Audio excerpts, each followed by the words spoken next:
Hi guys, GadgetMan404 here, and today I'm going to show you how you can recover uh, um, a battery cell that is not reading the same as all the others.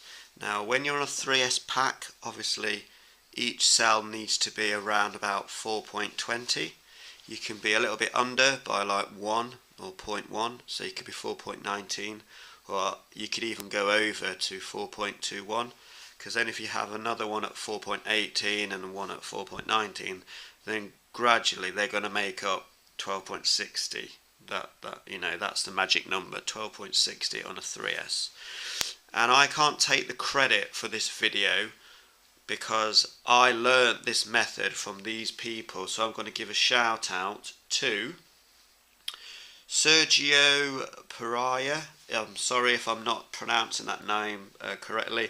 He's had 40,000 views on this method, and also another one which was Madman Slice, and also XJet, the guy from New Zealand. He's done a video on this method, or a different way of doing this. He's done 2 videos, and I'll talk about one method and I will show you a different method that I have learned.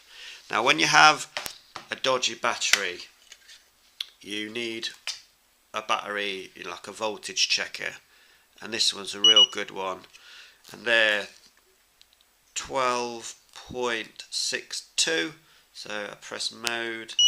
The first cell is 4.21, second is 4.19.8, and the third is 4.21.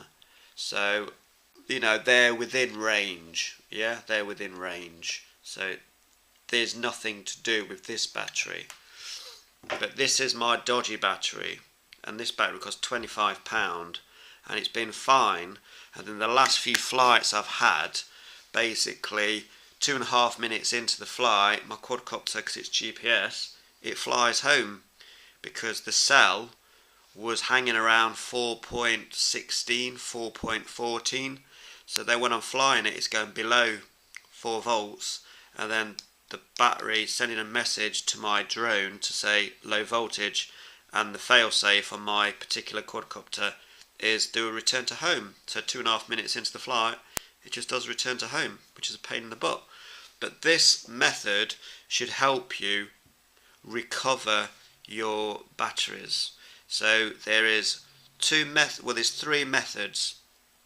One method is with your hobby grade charger, you put the battery setting to NIAM, and then you charge it on a slow voltage, so you can knock it right down to 0.1 amp or something like that, and like give it a real slow trickle charge. So that's one method. And then these other 2 methods are what I'm actually going to use, and I'm going to show you how to do it and the equipment that you need to do it, really, because it's pretty straightforward. There's so many videos on how to do this, but this is an easy way, and I found it easy, and if I can do it, you guys can do it for sure. So this is the battery that's been faulty, it's been dodgy, and as you can see now it's at 12.62, but it was lower than that before. So the first cell is 4.20, the magic number, then 4.21, and then 4.20. Now this is now holding its charge, but earlier it wasn't. And I know from my voltage meter that it's cell number 3 that is faulty. So when you do this method, basically get an extension cable. Mine's got Dean's, so then I've got another Dean's on the end, and this is how you can top up your lower cell than normal. So taking into account holding the plug so the black part of the balance lead is at the bottom. So the first two holes, that is cell 1. The next two holes is cell 2, and the next two holes is cell 3. So I know in the past that my dodgy cell was cell 3. So you make sure that the first hole of the last two is black, even though the colour of the lead is blue, and just put that pin into that hole. And then red will end on red, and then put that into that hole there. I'll just tidy up this connection. Now, I did have metal pins on it and they broke off, so don't do it like this, but I'm just showing you as an example of how you can do it. So you plug the black into the blue, because that is actually the third cell on this 3S. So you start from the bottom, so the black has to be at the bottom and the red has to be at the top. So if you're doing it from cell 1, which is right at the bottom near the black and yellow, then it's black to black and red to yellow. Then on the second set of holes, it'll be black into yellow and red into blue. And then the last set of holes, it's black into blue and red into red. And that's how you know what cells. So the first two, cell 1, cell 2, cell 3. And I know that the cell 3 has been the dodgy cell, but it's working now. Okay? So this is how you do it. You plug that into there, you plug that into there.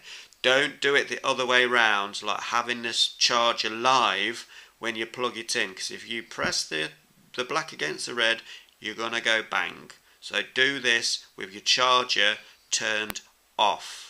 I never do this with my charger turned on. Even if I had the proper plug, I still make sure when I'm doing it, everything is switched off, stand away, switch it on, and pray it doesn't blow up. But it won't blow up. Okay, so that's there, that's there, that's there. I'm now going to go, I'll get my charger in shot, sort of, and I'm going to switch my charger on. So this is how you charge up a lower voltage cell. One of the cells is showing lower voltage than the rest, and this is a method to do it. I'm just plugging in my charger now,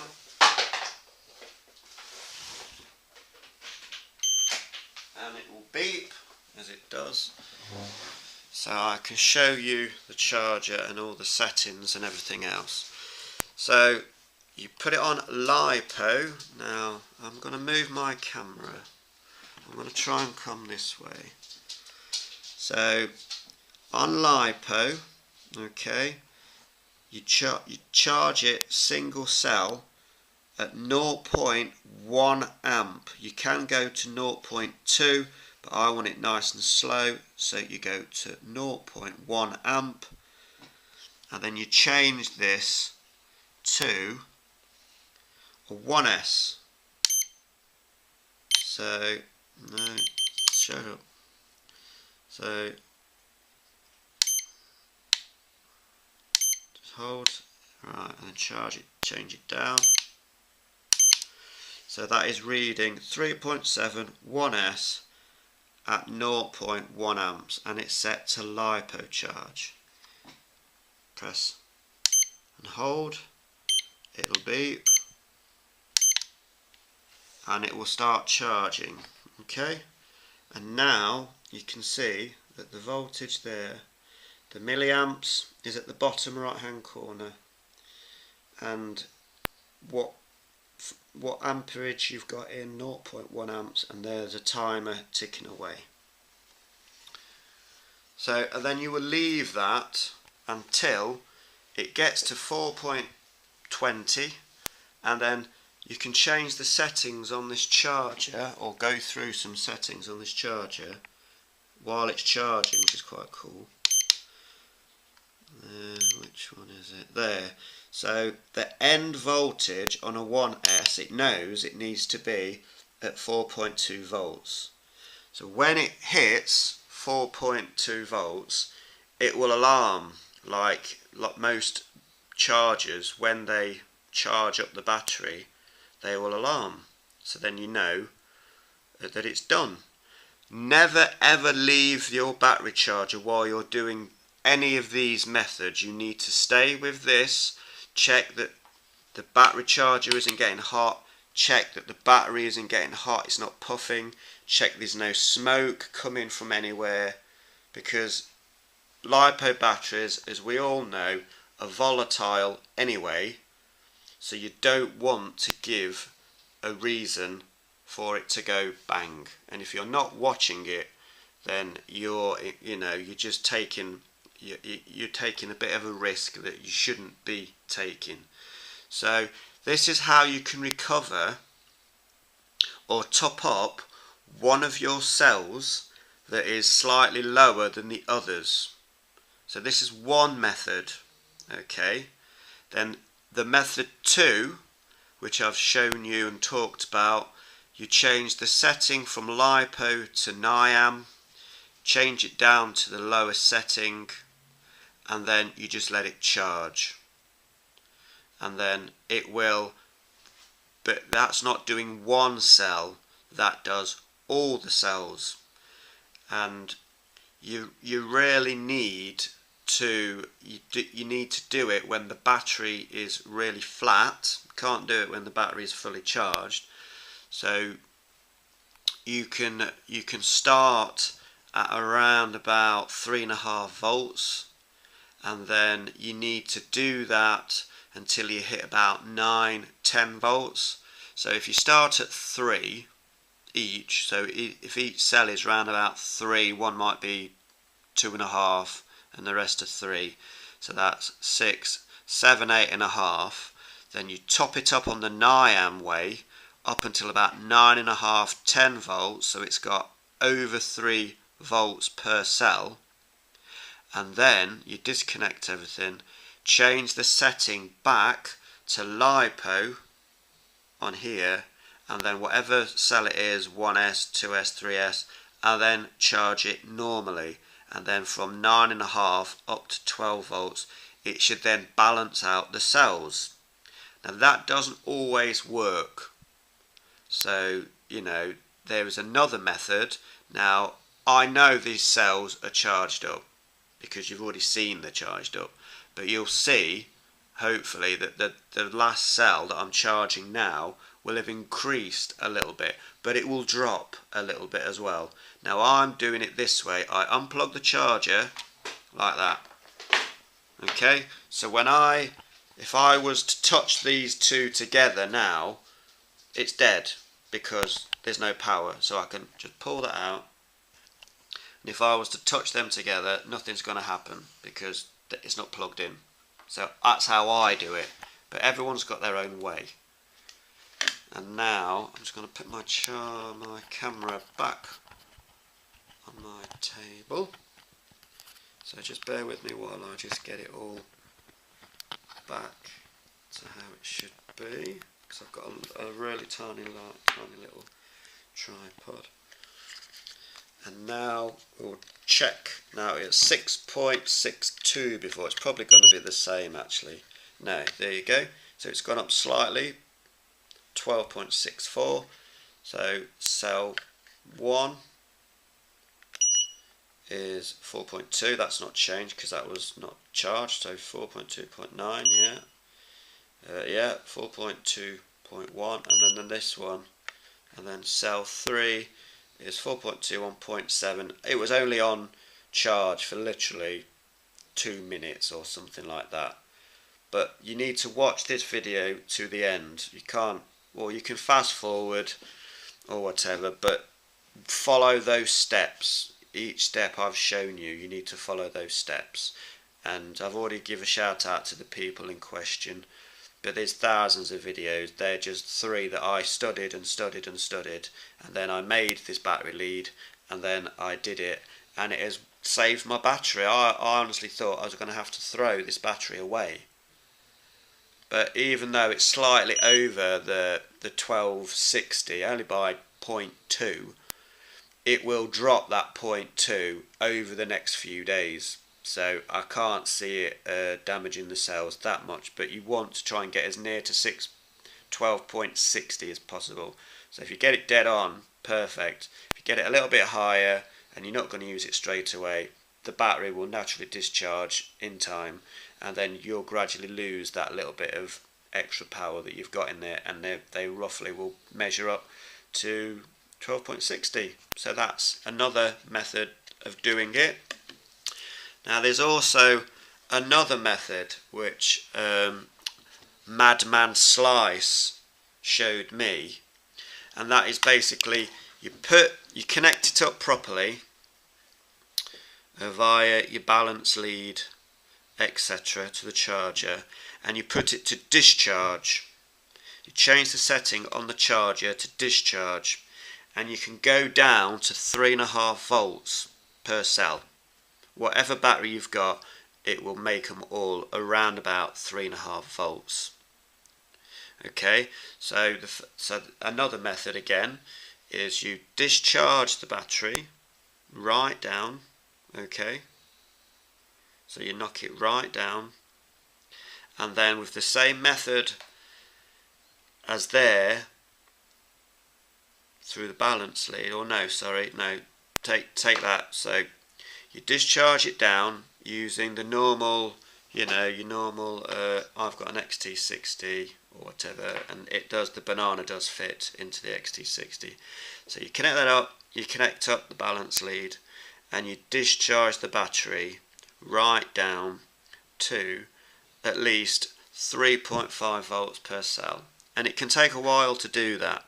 Okay, and I would if you can set the discharge rate. Now let me just see if you can. I'm just going to disconnect those actually, because I don't need them, but I'm just going to try something. So there you go. To set the to set it into discharge, you just you go into different things. So there, so user program.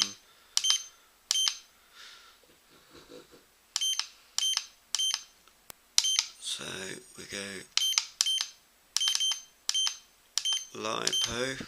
Okay, say enter. I don't know if you can see that. Got the LiPo program there. Enter. Then it gives you all the different settings in that. So you've got LiPo charge, LiPo discharge. So there you go. So yeah, what you need to do, you can set your discharge rate to whatever you want. So you can set it, well that's it, the lowest you can set it to is 0.1, but you can set it safely, discharge it safely, so it's roughly at 9 volts, so 3, that's going to be at 3 volts per cell. Okay, that's a 3S, 3 volts per cell, discharging at 1 amp. Okay, that takes hours to do, right?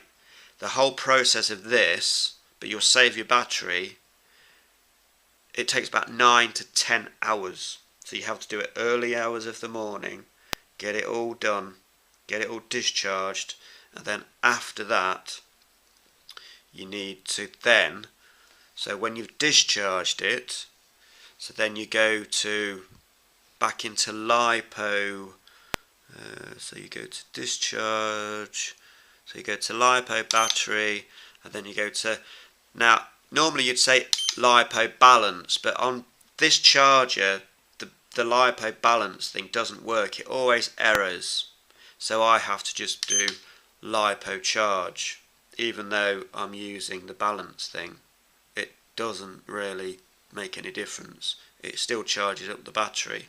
I don't know if there's something in here that's wrong, and that could be why the batteries aren't charging up properly. I don't know. If you guys know why that setting doesn't work, then please give me a shout out, because I'm new to all this kind of stuff.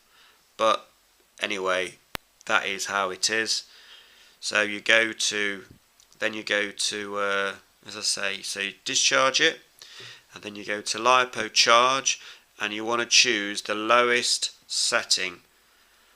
Now one of the guys I saw video, he set it to 0.2 amps for a 3S, but I even went down to 0.1, yet it took a little bit longer. I stayed up till gone 11 o'clock last night, and it was literally on doing all charge throughout the day, but I kept disconnecting it, checking the temperature and then checking the voltage, and they were all roughly within 0.2 of each other. So it worked, and you've seen the result, and I'm not lying to you guys. This cell was, when I did it yesterday, it was at 4.15 and the rest were at 4.20 and 4.19, so it was quite a lot out. But by doing Mad Slice's method and Sergio's other method of charging each cell individually, so you can do it that way and top it up, or just discharge the whole battery and then recharge it, but at a very slow rate. And for me, it worked. You know, it worked. If this video is unclear on this method, then go to Mad. Let me just get him back up. The second method. The first method is Sergio Pereira. Yeah, that is how to recover just one cell instead of the whole lot. And then how to fix a LiPo battery with 1 weak cell. Madman Slice, all spaces in between. 74,000 people have watched that video. So yeah, he knows what he's talking about. And I did topping up the cells individually, and then, you know, after I'd done because it was about 0.2 off, so then I just did the top up of per cell afterwards, and it worked. I'm just I only balance charged it at 0.2 amps very, very slowly. And I know you can't see that, but that's reading 4.20,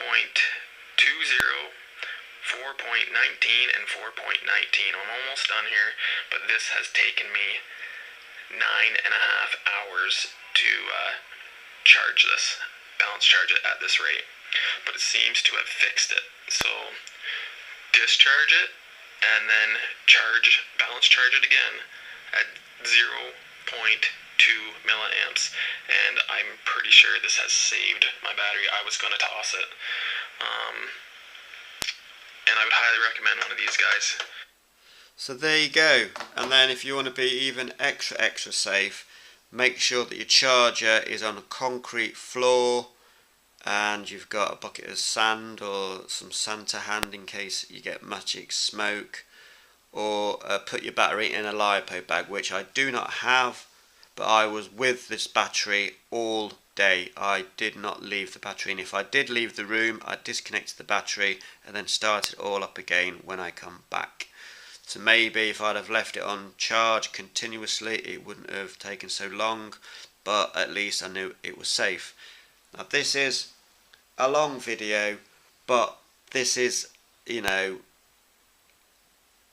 it's not dangerous, but you have to be careful and you have to follow procedures, and I don't want you guys to have a fire in your properties and then you're going to blame me. Watch these other guys' videos. If you're not 100% sure of how I did this, then watch Sergio Pereira's video on how to recover a dead cell, and then Madman Slice on how to recover a weak cell. They're the description. I'm not taking the credit for this video, but you've seen it works. It went up from 20.3 or 4 to 20.7. So by slow charging each cell individually, you can do it that way, or discharge the whole battery and then slowly charge it. He says 0.2, I went even lower, 0.1. and then I was checking the battery. It's not puffed, it's not puffy, it was never warm while I was doing the charge procedure, and the charger never got warm either. So I know it's a very long video, but it's very, very serious when you're charging up LiPo batteries. You can't take shortcuts, you need to do it properly. The equipment you need: a battery a capacity digital battery capacity checker, you need one of those, a decent hobby grade charger, and make a lead, an old servo lead. I had an old Dean's connector that I had some pins on there, but they broke off this morning, and just try it, give it a go. It could save your battery, and then it's saving you 20-30 quid on buying a new battery. Just mark that battery as don't use it for your full flights and things, but it would easily power a ground station or your goggles and all that kind of thing, and it's still going to last for absolute ages. But I was going to go and fly properly with this one and just see how long I get now, because I know the last time I flew it I only got 2.5 minutes and it did a return to home. Hopefully this is now repaired thanks to these guys' videos, and I have no need to buy another battery. So sorry for long-winded. Any part of this procedure you're not happy about, watch the originals. I've given you the links or the titles: Madman Slice and Sergio Perea. Check them out. Their videos are literally short and sweet, to the point. 2.5 minutes, 3 minutes, they're done. I've shown you 3 different methods in one video, so that's why it's taken longer. But it's a method that could help you save batteries. So there's the NIAM way. So you just slow charge it with NiCad from flat up to 9.5 volts roughly, and then you charge it from, change the setting from NIAM to LiPo and whatever S it is rating, and then just charge it back up and take it like that. But if you can change the amperage, then just slow charge it when you've done it the NIAM way. The dead cell way, black in black start at the bottom, that's 1S up to the top, that's however many cells you've got. That's another method. And then the discharge, and then very, very slow trickle charge. There you go, guys. Hope this helps. Sorry if it's a bit rambly, but there's a lot to talk about, and I'm remembering things as I am telling you, because I don't script my videos. I'm on the fly. I'll remember something, then I'll tell you guys. So other than that, thanks guys for subscribing to me. Thank you for dropping me comments. I get comments on most of my videos, pretty much all my videos, so I appreciate that, guys, and I do get back to all you guys. And let's see if I can hit the magic 400. I'm at 377. I'd love to hit 400 or 500 subscribers. So continue to subscribe to my videos. If you haven't already, click the icon on YouTube next to the subscribe, and then you will get notified of when my videos go online. So other than that, guys, Gadget Man 404 out.